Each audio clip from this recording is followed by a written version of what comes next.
উপহার হিসেবে পেয়েছি একটা মস্ত বড় তাল। তাই মা আর মেয়েতে মিলে বসেছি তালের বড়া বানাতে। কিভাবে বানালাম সেটাই তো তোমাদের সাথে শেয়ার করব। প্রথমে তালটাকে ছাড়িয়ে নিলাম, একটা বাটির উপর ছুরিটাকে উল্টে রেখে এভাবে তালগুলো ঘষে তালের ভিতরের ক্ষীরগুলো বের করে নিলাম।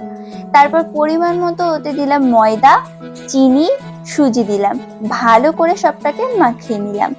আর তারপরে কড়াতে তেল গরম করে এক এক করে বড়ার মতো করে ছেড়ে দিলাম। তালের বড়া খেতে তো ভীষণ ভালো লাগে, সেজন্য মা যখন ভাজছিল মায়ের পাশ থেকে একটুও সরিনি।